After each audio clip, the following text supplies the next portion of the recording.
नमस्कार दोस्तों, मैं कश्यप स्वागत करता हूं आप सभी का आहट एक अनहोनी की चैनल पर। दोस्तों, आज की हमारी कहानी का शीर्षक है हाईवे और भूतिया घटनाएं। अगर आपने मेरी चैनल को अभी तक सब्सक्राइब नहीं किया है तो अब कर लीजिए। मैं हर हफ्ते 5 कहानियां पोस्ट करता हूं आप लोगों के लिए, तो बिना डरे बेल आइकन को भी दबा दीजिए ताकि आपको मेरे सारे वीडियोस का नोटिफिकेशंस मिलता रहे। आइए बढ़ते हैं हमारी कहानी की तरफ। रांची जमशेदपुर हाईवे, जो नेशनल हाईवे 33 के नाम से भी जाना जाता है, इस हाईवे पर दुर्घटनाएं होना आम बात है। इसी हाईवे से रांची की एक गर्ल्स स्कूल की बस स्टेट्स लेवल क्वालिफायर के लिए जा रही थी। रास्ते में अचानक पायल को नेचर्स कॉल की वजह से बस रुकवानी पड़ी। तब पायल के साथ उसकी सहेलियां रुखसार और नीतू भी गईं।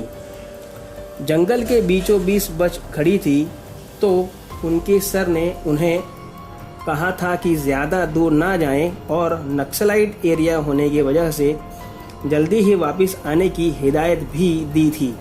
तीनों अलग अलग दिशा में आगे जाने के बाद कुछ देर में रुखसार और नीतू वापस आ गए, लेकिन पायल वापस नहीं आई। तो सर ने दोनों को उसे जल्दी ही ले आने के लिए भेजा। रुखसार और नीतू जंगल में कुछ ही दूर गए तब उन्होंने पायल को एक पुराने कुएं के ऊपर चढ़ते हुए देखा। तब उन दोनों ने उसे दौड़कर पकड़ लिया और उसे नीचे उतारा, लेकिन वो पायल थी ही नहीं। उसने नीतू और रुखसार को मारना शुरू कर दिया। दोनों ने अपना डिफेंड किया और उसे ज़बरदस्ती पकड़कर दबा दिया और ज़ोर ज़ोर से चिल्लाने लगीं।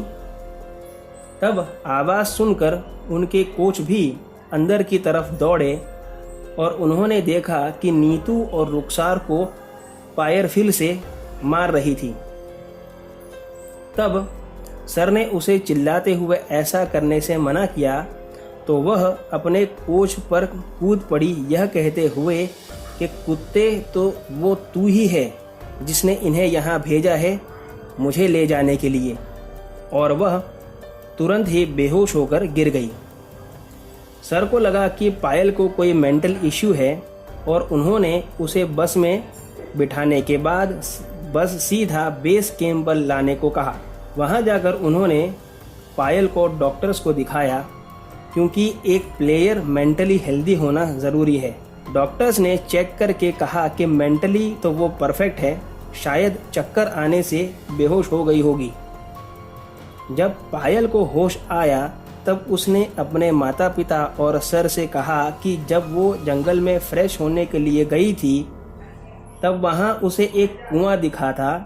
तो वो कौतूहलवश उस कुएं के पास गई और वहाँ कुएं की दीवार पर राकेश और पायल ऐसा नाम लिखा हुआ था और उस पर हार्ट बना हुआ था।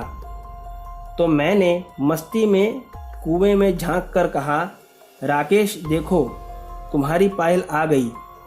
और उसमें से इको हुआ।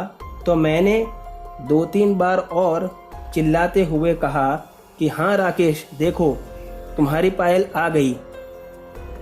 उसके बाद एक हवा का झोंका जैसे निकला उस कुएं से और मुझे लगा जैसे मेरे अंदर समा गया। इसके बाद क्या हुआ मुझे कुछ पता नहीं।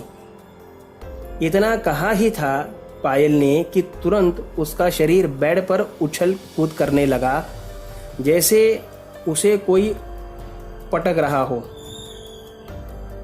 उसके सर ने तुरंत डॉक्टर्स को बुलाया और डॉक्टर्स ने उसे ट्रैंक्विलाइजर देके बेहोश कर दिया। पायल के पिताजी अपने बड़े भाई को बुला लाए जो झाड़ फूंक करते थे। उन्होंने पायल के ऊपर कोई विधि की। तब पायल ने कहा कि जब मैं सो गया था अपनी पायल के इंतज़ार में, तब इस लड़की ने मुझे पुकारा और कहा कि तुम्हारी पायल आ गई है, तो अब यही मेरी पायल है और मैं इसे ही अपने साथ ले जाऊंगा। ऐसा कहकर फिर से पायल का शरीर बेड पर कूदने लगा। फिर से उसे बेहोश करना पड़ा। इसके बाद उसके बड़े पापा अपने गुरु को ले आए, जिन्होंने कुछ विधि की। उसके बाद पायल को एक कलावा बांध दिया और पायल के पापा से कहा कि जिस रास्ते से पायल आई है उस रास्ते से अब इसे नहीं जाने देना और अब वह इस पर हावी नहीं हो पाएगा। ये कलावा इसके हाथ से निकलना नहीं चाहिए। पायल अब स्वस्थ है और नॉर्मल ज़िंदगी जी रही है। तो दोस्तों, कैसी लगी आपको आज की कहानी, मुझे कमेंट बॉक्स में ज़रूर बताइएगा। और अगर आपके पास भी ऐसी कोई कहानी है तो आप मेरे साथ शेयर कर सकते हैं मेरे ईमेल पर। मेरा ईमेल डिस्क्रिप्शन बॉक्स में दिया हुआ है। तो मिलते हैं अगली कहानी में। तब तक stay home, stay safe. Thank you.